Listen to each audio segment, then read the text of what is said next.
नंदबाबा यशोदेला पुढाकार देऊन गोवर्धनाची सागर समग्र पूजा केली आणि भगवंताने सांगितलं होतं तुम्ही जर मनापासून गोवर्धनाची पूजा केली तर तुम्हाला भगवंताचं दर्शन घडेल.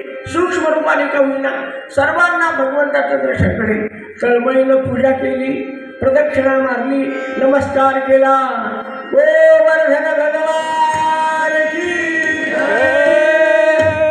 महाराज त्याच क्षणामध्ये भगवंताने वेषांतर केलं, रूपांतर केलं. पर्वतावर जाऊन उभा राहिला आणि सांगितलं, हे यशोदा मैया, नंदबाबा, हे गोपिकांनो, अत्यंत अंतःकरणपूर्वक तुम्ही माझी सेवा केली, माझी पूजा केली. आजपर्यंत माझी एवढी साग्र पूजा कोणी केली नाही. मी तुमच्यावर प्रसन्न आहे. जेव्हा केव्हा संकट पडलं तेव्हा माझ्याकडे या. ओम शांती शांती शांती झाले. भगवंत अंतर्धान पावले. त्याच्या तोंडातून एकच वाक्य बाहेर, आज आपल्याला देवाचं दर्शन झालं. कोणाचं ऐकलं? कृष्णाचं ऐकलं. अहो कृष्ण आणि देव वेगळे आहे का? पण अज्ञान लोक महाराज. मग काय महाराज, त्या यज्ञासाठी केलेल्या सगळ्या पदार्थांचे नैवेद्य झाला, सगळे जेवायला बसले, आनंदाने तृप्त झाले. आणि प्रत्येकाने आपल्या घरी, आपल्या माहेरी, आपल्या सासरी, आपल्या मुलीला, आपल्या बहिणीला, आपल्या जावयाला फोन करून सांगितलं, काल आम्ही गोवर्धनाची पूजा केली, गोवर्धनाची, आणि आम्हाला देवाचं दर्शन झालं. काय गडबड सुरू झाली. गोवर्धन पर्वतावर रामच्या गाड लागली. ही संताची किमया आहे. हे सगळं त्याला समजलं. कोणाला? इंद्राला समजलं. सांगणारे कोण? सांगणारे कोण? देवर्षी नारद महाराजांनी सांगितलं, इंद्रा, आता या जगामध्ये तुझी पूजा नाही, तुझा यज्ञ नाही, काय नाही. कसं काय? कृष्णाने असं सांगितलं. हा कृष्ण कोण? अजून आम्हाला कोणाला पत्ता लागला नाही. कुणी म्हणे यशोदेचा, कुणी म्हणे देवकीचा, अजून पत्ता नाही काय. मी पाहतो त्याची सोय. आणि म्हणून इंद्राने काय केलं, संवर्तक नावाच्या मेघांना सांगितलं की जा मेघा हा निर्मुक्त बंधना हा 7 दिवस मुसळधार पाऊस सुरू झाला. घाबरले लोक. एवढा पाऊस सुरू झाला, कसं वाचायचं? काही वासरं, कडबा, धान्य सगळं वाहून जाण्याची वेळ आहे. नंदबाबाच्या अंगणामध्ये आले. बाबा पहा ना काय चाललंय. ते काका सांगू लागले, 110 वर्षाचे, असा पाऊस आजपर्यंत आम्ही डोळ्यांनी पाहिला. कोणी म्हटलं आपण इंद्राचा यज्ञ केला नसल्यामुळे हा शाप लागलाय. तिथं पेंड्या बसलेला होता. हे पेंड्यासारखे लोक असतात ना, ते गुपचूप वायूमध्ये बसतात. काही सांगते म्हणाले, तुम्ही काळजी कशाला करता? आपल्या कन्हैयाला विचारू. ए बाबा, तुझ्या कन्हैयामुळे सगळं बिघडलं. नाही विचारलं तर खरी. तितक्या ज्यांच्या बोलण्याकडे वाट न पाहता ए कन्हैया आवाज दिला. कन्हैया दुरदूर पळत आलेला आहे. सगळे घाबरलेले, पण कन्हैया प्रसन्न आहे. त्याच्या डोक्यावर टेन्शन नाही.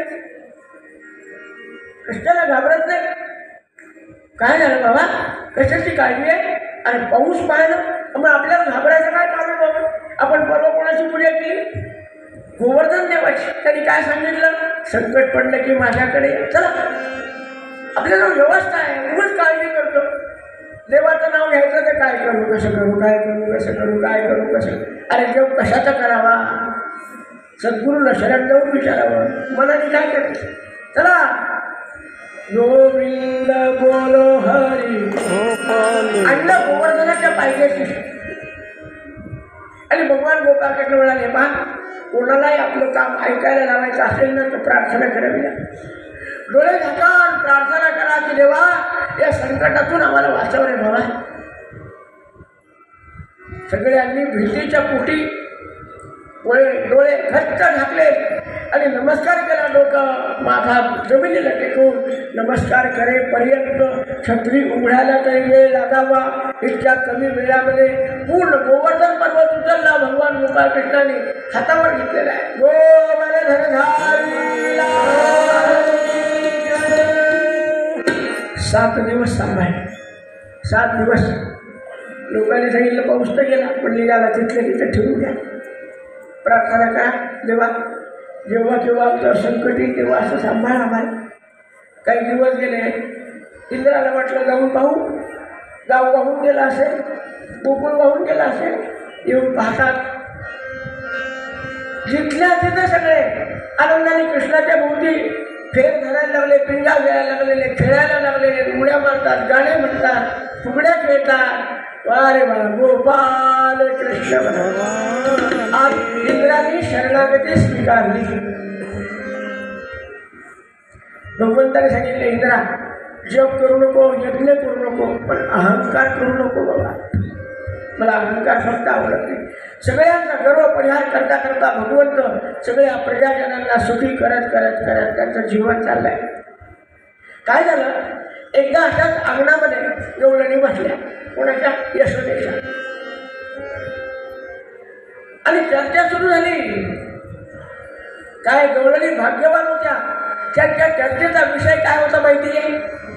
विषय तो त्यांचा झाला नारायण, विषय तो त्यांचा झाला नारायण, विषय तो त्यांचा झाला नारायण, विषय तो त्यांचा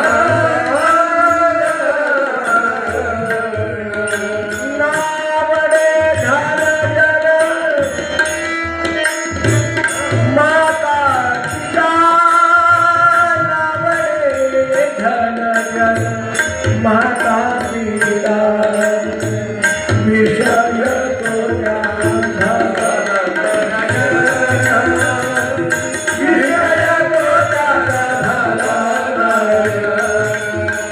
विषय तो त्यांचा विषय तो